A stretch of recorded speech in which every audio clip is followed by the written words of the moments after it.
बेटी, एक बार चल के लड़के को देख तो लो। मेरा दावा है कि लड़का तुम्हें बहुत पसंद आएगा।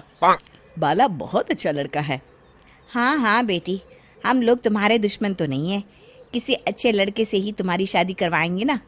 आखिर तू हमारी इकलौती बेटी है।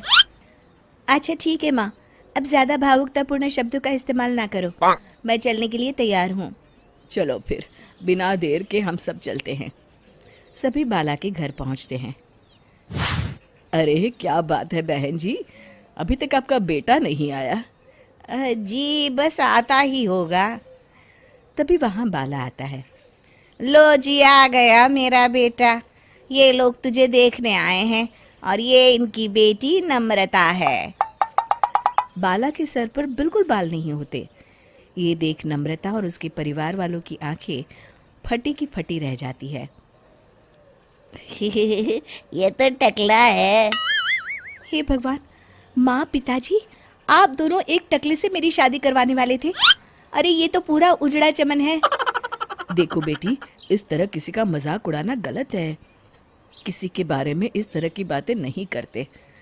बालों का क्या है, वो तो आते जाते रहते हैं। लड़का टकला है तो क्या हुआ, इंजीनियर है, अच्छा खासा कमाता है। आप चुप रहिए जी। इसकी तरफदारी इसलिए कर रहे हैं क्योंकि आपके भी सर पर बाल नहीं है। मैंने तो आपसे शादी कर ली, मगर मैं अपनी बेटी की शादी एक टकले से बिल्कुल नहीं करवाऊंगी। अरे ये क्या, कब से आप लोगों ने टकला टकला लगा रखा है? और माफ करना, तुम भी कोई हूर की परी नहीं हो। तुम लोग मेरे घर में आकर मेरी ही बेइज्जती कर रहे हो। निकल जाओ यहाँ से। हाँ हाँ तो जा रहे हैं ना, हमें भी यहाँ रुकने का कोई शौक नहीं है।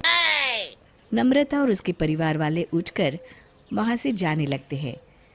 तभी नम्रता का छोटा भाई जाते जाते कहता है, टकला। तेरा बाप टकला। और इस तरह बाला का रिश्ता टूट जाता है। फिर एक दिन सड़क के किनारे एक आदमी घूम घूम कर कंधी बेच रहा होता है। कंधी ले लो, कंधी, एक से बढ़िया एक कंघी ले लो, नए जमाने की कंघी ले लो। अरे भाई ये ले लो। घूमते घूमते वो बाला के पास पहुंच जाता है। अरे भाई साहब, कंधी लोगे क्या? ये लो। तभी उसकी नज़र बाला के सर के ऊपर पड़ती है। अरे माफ़ करना भाई साहब, आप इसे लेकर क्या करोगे? आपके सर पर तो बाल ही नहीं है, आपका तो स्टेडियम पूरा खाली है। चलता हूँ, कंधी ले लो, कंधी ले लो। कंधी वाले की बातें सुनकर बाला को बुरा लगता है। उस समय बाला को ऐसा महसूस होता है कि उसके लिए दुनिया में सबसे कीमती कोई चीज़ अगर है तो वो सिर्फ बाल है। बाला सड़क पर चलते हुए लोगों के बाल बड़े गौर से देखता है। चलते चलते बाला एक मंदिर के पास पहुंच जाता है। हे भगवान, तुमने ये मेरे साथ क्या किया? थोड़े से बाल अगर मुझे दे देते तो तुम्हारा क्या चला जाता? सारी दुनिया मेरा मजाक उड़ाती है। अरे भाई, आज पहला इंसान देख रहा हूँ जो मंदिर आकर भगवान से अपने लिए बाल मांग रहा है। बेटा, भगवान ने तुम्हें सब कुछ तो दिया है, अच्छी सेहत है, अच्छी नौकरी है।